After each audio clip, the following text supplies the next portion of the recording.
Vamos direto ao ponto. Hoje a nossa análise vai pegar uma das obras mais debatidas, dissecadas e até mal compreendidas de toda a história, O Príncipe de Maquiavel, e trazê-la direto para as mesas de decisão do século XXI. Escrito lá no século XVI como um guia prático de sobrevivência em meio ao caos político, esse texto clássico é muito mais do que política antiga. Nós vamos transformar esses conceitos sobre adquirir e consolidar poder em um estudo super pragmático para líderes corporativos. É, na prática, um manual de sobrevivência impressionante para ambientes de negócios totalmente instáveis.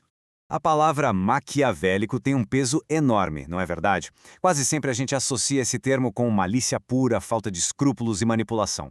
Mas e se o manual mais implacável da história for, na verdade, um guia brilhante para os negócios modernos?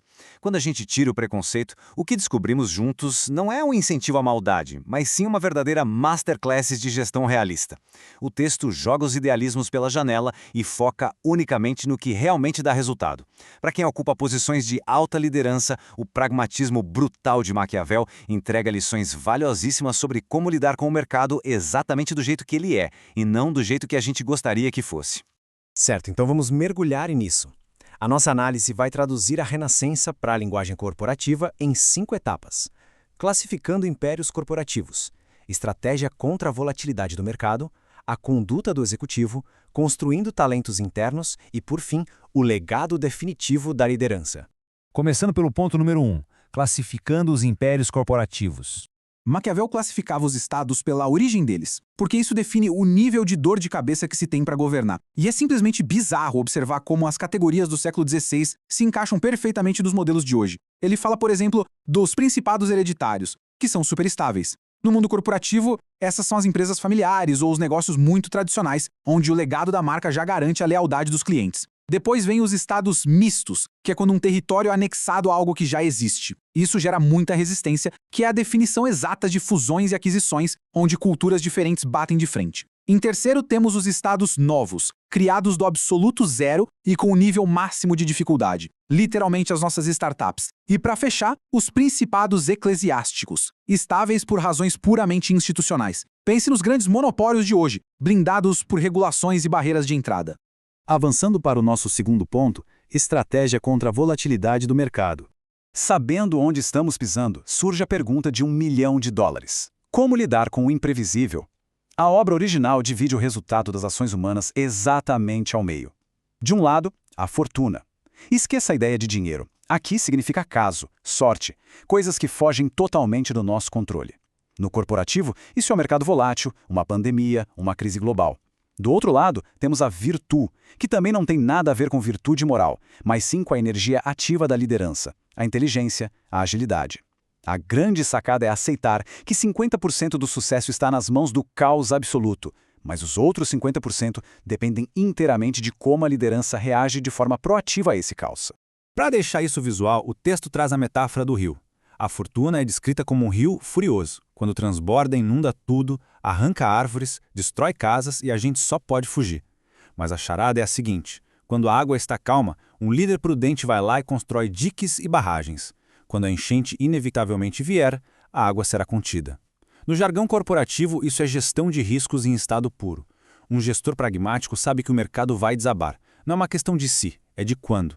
A genialidade está em construir caixas fortes e planos de contingência enquanto o cenário ainda está tranquilo. Nossa terceira sessão foca na conduta do executivo.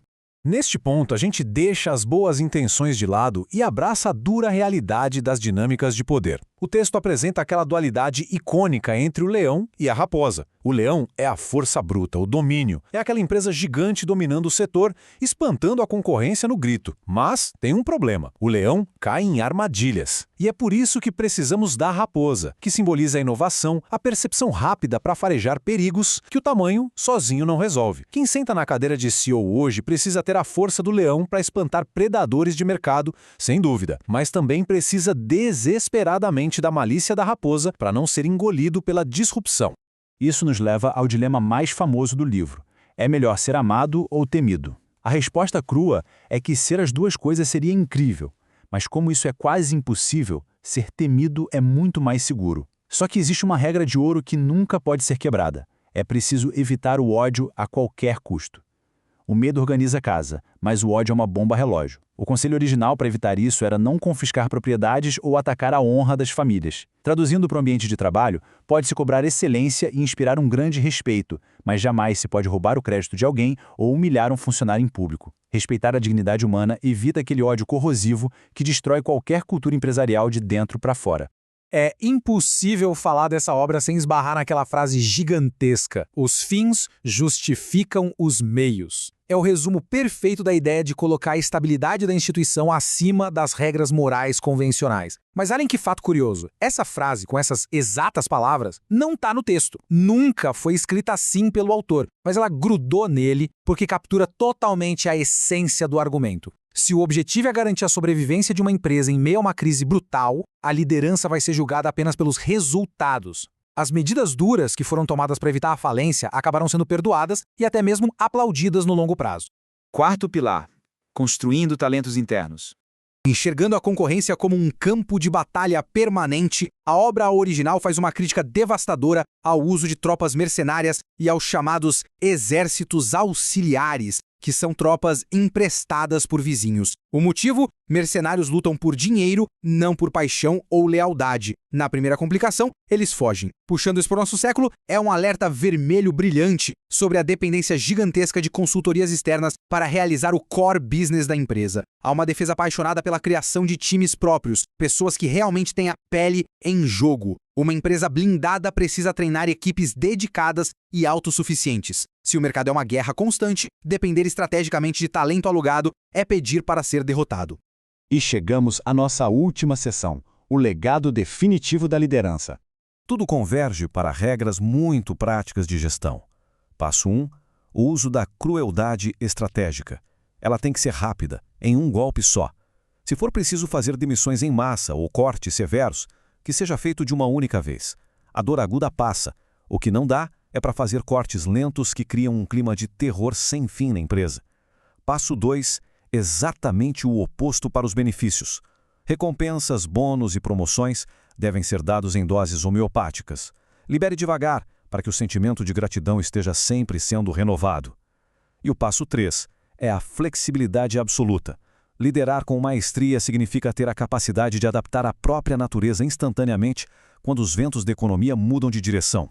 E para amarrar tudo isso, a gente precisa olhar para as últimas páginas do livro. Ele não termina com reflexões filosóficas. Ele termina com um apelo inflamado para unificar a Itália e expulsar as potências estrangeiras. Isso mostra que toda aquela frieza tática tinha um propósito monumental por trás. Olhando pela lente corporativa, esse é o equivalente a um plano mestre de consolidação massiva de mercado. O objetivo macro é expulsar a concorrência e construir um império sólido e intocável. Os métodos podem parecer super rígidos no dia a dia, mas a visão final é sempre de grandeza. O que nos deixa com um pensamento final extremamente provocativo, fundamentado na regra de ser versus parecer ser. O argumento central era que quem governa precisa parecer compassivo, leal e virtuoso aos olhos públicos, mesmo quando, nos bastidores, a estratégia exigir atitudes diferentes. A percepção age como uma armadura. Pensando na força brutal da imagem hoje em dia, fica a reflexão para fecharmos essa análise. No mundo corporativo hiperconectado, a imagem e a percepção pública que se tem de uma liderança se tornaram tão ou até mais vitais do que as atitudes reais que acontecem a portas fechadas. É uma reflexão poderosa sobre o impacto real das relações públicas nos negócios modernos. E assim, finalizamos a nossa análise de hoje. Muito obrigado por nos acompanhar até aqui.